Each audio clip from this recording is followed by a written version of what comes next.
And we're going now to a breaking news conference from Fall River, where we're getting updates from local and state officials on cleanup efforts following the blizzard earlier this week. Let's listen in. Today, I was here at 7 this morning. I got to go to Bishop Conley. There was not a parking spot in the place. It was full of equipment from New York, Connecticut, trucks from Worcester, and now they're out on the streets making major headway and getting the city back on its feet. But it's through the efforts of our governor and our lieutenant governor, who probably have a much more skilled team dealing with crises than the people in Fall River, because we got hit with a real big sucker punch. But they picked us up off the mat, and they gave us the support we need. I really want to thank, from the police department, though, Kelly Furtado and J.T. Hoare. Last night, they scoped out the entire city and gave us the streets that needed a targeted attack this morning, and they've been going at it hot and heavy all day. So, again, extra effort from a number of people that were able to make this attack successful, and we're making headway. But I can't stress enough that we wouldn't have gotten off the dime with the help of Governor Healey and Lieutenant Governor Kim Driscoll. This is her second time down in 3 days, and I know Maura was chomping at the bit to get down here, but she was also getting pulled to other areas of the state. We're glad they're here today, and I do want to introduce Governor Maura Healey, a friend of the city of Fall River. Thanks, Mayor. That's great.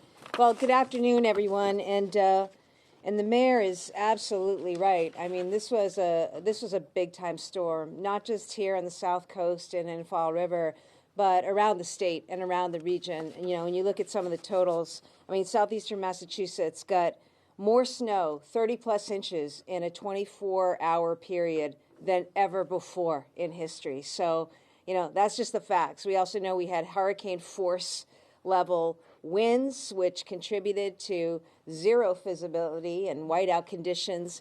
This was really rough, and I know, you know, Monday, Tuesday especially cold. So, you know, that was a situation. I want to begin by just commending everybody at all levels. You know, it's all about teamwork. It's all about teamwork, and this was a great display of teamwork here, and that will continue. It will continue until every road is clear, every resident is able to get to where they need to be, and all power is restored around the Commonwealth. So we won't take our foot off the gas at all. I want to acknowledge that there's been a lot of challenges throughout this for any number of residents. My heart goes out to the folks in Taunton, though. We had a house gas explosion in Taunton, and my heart goes out to the mother and child impacted, the victims there impacted, and, you know, my gratitude to the first responders and others on scene, but we pray for their recovery. And the state police and the State Fire Marshal's office have been on the scene ever since to assist. So let me just point out a couple people here, starting with, well, you know, the Lieutenant Governor who was here. I was down the Cape, and you were here, and then Brockton. We were trying to tag team this, the areas that were most hard hit. I want to thank our Undersecretary of Transportation and Highway Administrator, Jonathan Gulliver in particular. You guys did an awesome job taking care of state roads, and now, you know, we asked you to come in, a sort of SWAT team under Joe Fode's leadership, to assist local DPWs in the work that has been done with this unprecedented storm. But just really so grateful to you, Jonathan, for the work of you and your team. Our MEMA team has been in touch. They were at the bunker starting, I think, Friday, sleeping there, staying there, getting things ready to be in coordination. When something like this happens, there is extensive communication and coordination between and among local and state agencies around the state. So huge shout out to Don Brantley and the team at MEMA. This was an unprecedented storm, and as a result, we did some unprecedented things. I activated the National Guard, first and finest here. We're proud of the Massachusetts National Guard. We activated you all on Sunday, and you know, we've had hundreds of people out. Thank you guys so much for what you're doing here on the South Coast and around the state. We set up an incident command. We haven't done this before. We literally set up an incident command in different places, Fall River, Brockton, to specifically work with local officials on getting the snow cleared and getting people out and about. Mass Department of Transportation has surged resources to the city and region. With Jonathan's work and leadership, we have been able to meet all requests for salt and equipment around the state. We've got 40 communities that have equipment from the state deployed right now, including right now today. We have 211 pieces of equipment deployed. We're talking about loaders and dump trucks and plows and skid steers. For those of you at home, a skid steer is like a bobcat, but you really need those to get the snow off the sidewalk, and especially this hard pack that's out there. We've got our brine plant in full operation. The state has a brine plant. You know, it's mixing up all that salt and other stuff so that we get that on the roads and elsewhere to help de-ice. And we're deploying tankers everywhere to put that liquid brine down to help with the breakup there. In terms of our biggest deployments right now, Fall River, 71 pieces of equipment, 10 more are coming. New Bedford's got about 40 pieces with 10 more coming. Brockton's got about 24 pieces of equipment. I think conditions are improving in each community, in Brockton and in Fall River. We also activated, the charge from us was, let's get out, let's utilize every state resource that we've got. So we had DCR, make their plows and their skid steers available, their equipment. I mentioned the National Guard, who has done everything from running snow blowers to shoveling to transporting people who needed to be taken out of their homes who lost power, transporting medical and shelter staff too, because thank you not only to the first responders, but the healthcare professionals, people who needed to continue to work throughout all of this, and the Guard was very helpful with that transport. I also want to give a shout out to my New England and Northeast governors. I really want to thank the great states of New York and Vermont and Connecticut. Massachusetts would come through and has come through in the past for all of you, and boy, you guys came through for all of us. So to Governors Hochul, Governors Scott and Lamont, I just really thank you, because we got a lot of equipment from Vermont, New York, and Connecticut. Also to Eversource and the utilities, they did their work. They really did. I know it's frustrating as hell to be without power, but know that Eversource National Grid had teams from as far away as Canada on the ground over the weekend before snow even hit. And I told you guys before, part of the issue with this is they can't restore power until the winds died down to less than 35 miles an hour to get up in those bucket trucks, right? And also the snow needed to be cleared. But they have been getting after it, as you can see, intensively over the last 72 hours. And on Tuesday, right after the storm, we had 290,000 power outages. Right now, we're down to about 58,000. And they're just going to continue to bang out that work aggressively today and for as long as it takes. I also want to thank folks in warming shelters. Statewide, we had 9 open shelters. We had 420 occupants as of last night. We also had, in addition to the shelters, I toured a few on the Cape the other day, we had warming centers set up. So again, I want to thank all the volunteers and people staffing those places. And I want to I want to thank the neighbors, people who were out checking on one another, making sure that people had food, that they had their medication. It's been amazing to see what's happened. I saw a phone app that was created by a resident showing which streets were clear, and great teamwork here in Fall River. In terms of a couple updates, state of emergency does remain in effect for all counties except Berkshire, Hampden, Hampshire, and Franklin. The commuter rail is back to regular service, so the New Bedford Fall River line commuter rail back to regular service as of today, and the entire MBTA is back to regular service. I mentioned the power outages. Those 58,000, of course, are concentrated mainly on the Cape at this point. Encourage the public to continue to follow local guidance from us at the state level. Please call 211 if you need anything, and we'll do everything we can. I know that our local officials will as well to get folks what they need, but I really hope we see the remaining power outages clear very soon, and then get the rest of the snow out from these communities. I think that's it in terms of updates, and I'd now like to turn it over to Joe Foti. Joe is a veteran at the Mass Department of Transportation, and under the direction of Undersecretary Gulliver, was asked to come down and run this incident command here on the South Coast. So, Joe, appreciate everything that you're doing. Thank you, Why don't you Governor. I come up? appreciate it. Thank you. you. Good afternoon. Just to reiterate what the mayor and governor said, this was an unprecedented storm for this area. We're used to this, in the western part of the state, central part of the state, but for this area here, we're not used to it. So we were fortunate enough to be able to get the rest of the state clean in terms of state roads in this area as well. So when we were asked to come out here and help, we were able to move a lot of our equipment from different areas of the state. That's our own equipment, that's state equipment, and that's other state agency equipment and contractors. So, first off, I like to thank all of them because I may be here representing them, but they're the ones who are out there 24 hours a day doing the work. I'm just coordinating it. Again, the partnership that we've had with all the municipalities and with other state agencies has been unprecedented, and it's been really great to watch. The one thing I'm proud to say is the progress we've made over the last 24 hours has been really, really great. Fortunate today we have some nice weather, so we got some melt because the hard pack would have been hard to move, much harder today. So with the weather we've had today, we've really done got a lot of progress and put a big dent in what's going on.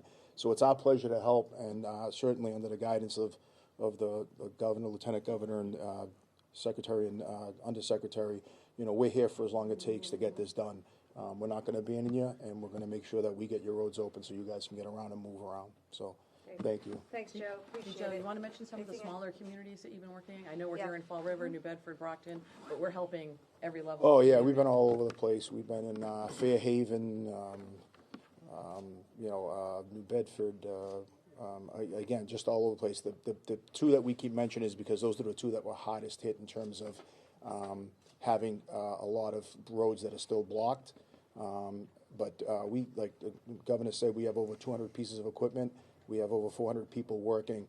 They're switching off and on to make sure that this is a 24/7 operation. No piece of equipment has been put to rest until this is over. So, appreciate it. Thanks, Joe. Jonathan, do you have anything you want to add?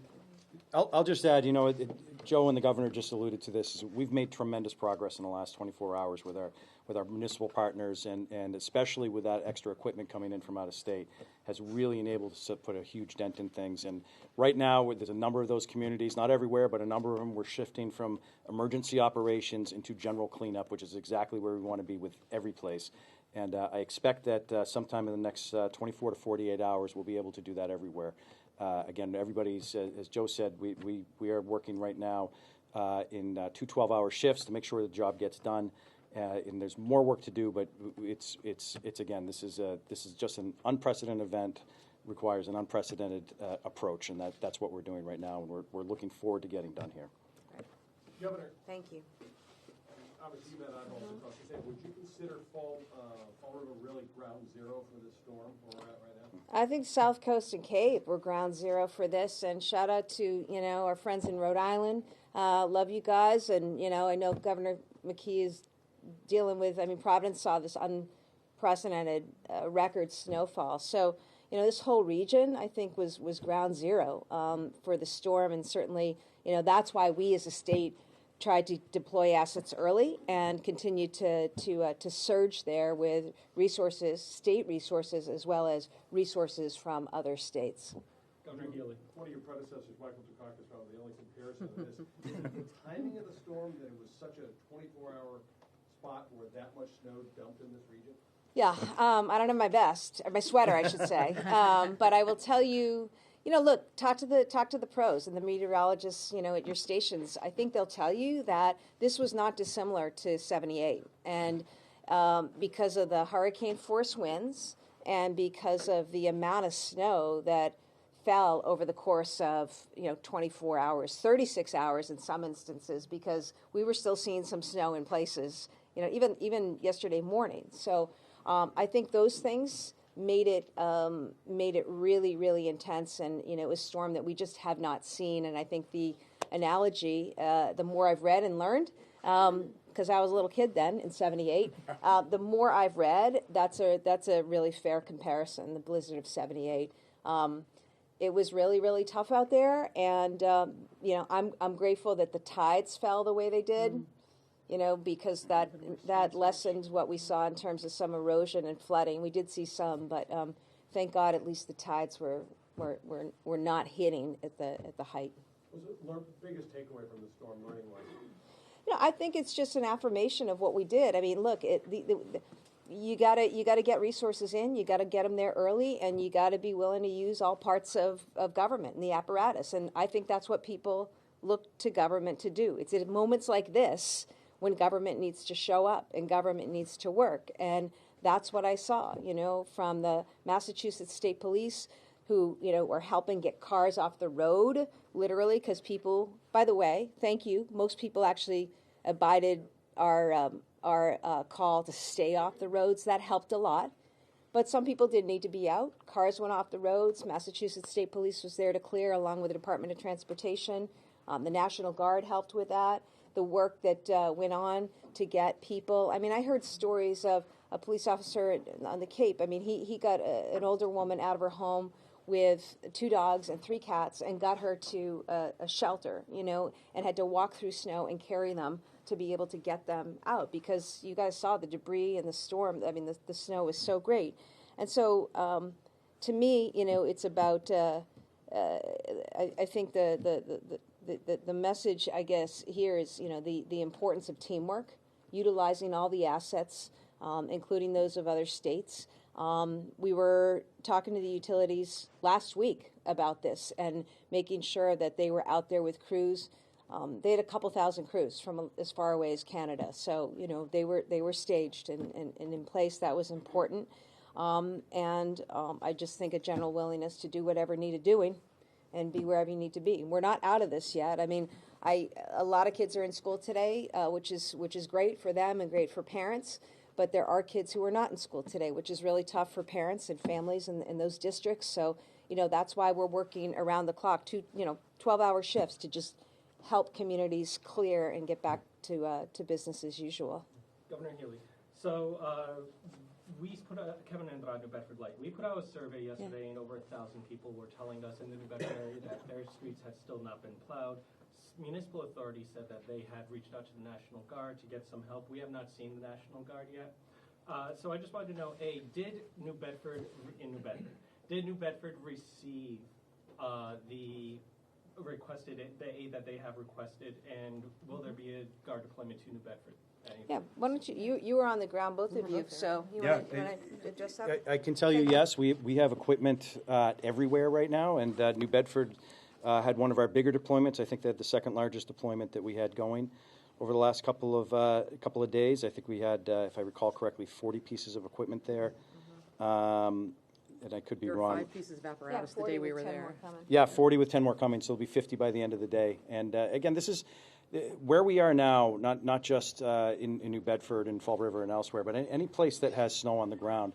What we have run into over the last couple of days with those cold temperatures that dropped overnight, and with a little bit of melting that goes into that snow is no longer something that you can just plow easily. There's some areas that we still can, that it's movable, but we have to bring in specialized equipment to actually remove that snow. It's a removal process now, not a plowing process in most cases. So that does take some time. Again, the Lieutenant Governor and I were in New Bedford just a couple of days ago. That team there is doing a great job opening up those streets, and we are continuing to do that across this whole region, prioritizing first and foremost those routes that are necessary for emergency services, and then really working our way into those neighborhoods and elsewhere that need to get opened up. So we really appreciate everybody's patience. We know this is frustrating, especially if you're currently snowed in. We are working with our municipal partners as hard as we can to get to you and to open those streets up. And again, I'm really hopeful that everywhere across this region we will be at least getting to passable roadways sometime in the next 24 to 48 hours. Hopefully, I'm being generous with that estimate. It's a lot sooner than that. And I think you were there Tuesday, so right after the storm, right? I mean, we had 5 pieces of equipment helping out there, but the Guard, I don't know when we sent the Guard there. I don't, we're deploying the Guard as needed. New Bedford actually did a really great job in terms of getting their main drags open. There were 5 pieces of equipment there. They got a strong team, both taking in requests and trying to get to them. And so it's sort of like putting the right piece of apparatus in the right place. Their side streets can take a little bit wider equipment, and that's why we had 5 pieces of apparatus out there right away. Joe, do you want to say anything else about New Bedford? Yeah, no, I mean, we've deployed vehicles, equipment there as of first thing Tuesday morning. We're checking with them on a regular basis. We have people on the ground there as well who are making sure that it's being addressed. In my opinion, I think, we have sufficient equipment there. Naturally, we'd like more, and what we'll do is we'll look at, when we start looking at other communities that we can free up equipment, we're certainly going to look at other communities that need it and start, transferring it to locations as well. And like, just to be clear, there were definitely side streets that were completely covered and not had a plow, like there are here in Fall River. So much snow, at some point, some of the vehicles had to come off the road, and it makes it hard to catch up. So I certainly want folks to understand. We're aware it was bad in New Bedford too, and that's why we're deploying so many assets everywhere. For Governor Healey, Alex Leslie from Channel 12 Rhode Island. Rhode Island saw 2 deaths related to the blizzard, one being carbon monoxide related, unfortunately. I think the other one was potentially shoveling related.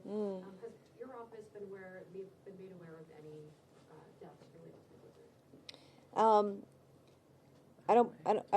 Well, there was one fatality on the highway Monday evening, I believe. That was on the Pike, and someone was out of their car and was struck by a tractor trailer. Apart from that, I mentioned the very sad explosion in Taunton. I don't know whether that's tied to this per se or not. But these are the things that we talk about, and with the start of any storm, we ask people to get out, check your detectors, carbon monoxide, clear the vents. We warn about shoveling because we know that can lead to cardiac issues. I was in Cape Cod Hospital Tuesday. That place was full, again, thank you to all the healthcare professionals and first responders who are out there helping people. But one of the reasons we were really, really focused on supporting and getting those warming shelters and warming centers open, and I'm grateful for the work of the teams to get people out who needed to be moved, is we didn't want anybody stuck in their home freezing and freezing to death. That was really, really, job one in terms of public safety. So I thank everybody in Massachusetts who worked hard to take care of that. Last question, if there is any. Governor, I do have a question. So obviously, as you said, this was an unprecedented situation, but moving forward, are you hoping to see more from cities and towns on maybe a plan or something moving forward? Our cities and towns work hard, and our city and town officials work really hard. And obviously, as a state, and as governor, I want to do everything that I can to support our cities and towns and our local governments. And this is an example of when that support is needed, because you're seeing something, you're hit with something that you haven't seen before. Municipal budgets are what they are when it comes to buying equipment and staffing and all that. So, we're sensitive to that. And to me, it's not about the blame game, or woulda, coulda, shoulda. I think that, we all work together on this, and we will continue to be out there to support our cities and towns. And, people have done across the Commonwealth really remarkable work. I also want to thank our cities and towns out in the western part of the state, because they got a little less snow, so we swung a lot of resources from there to this region. And I know if something happened out there, this region would be the first to send resources out to the west. I just have one quick one for the mayor. Mayor, one question, please. What's the status of the FAST team and our homeless in Fall River? Are they still being serviced? Are they still? Yeah, they're still in the shelter today.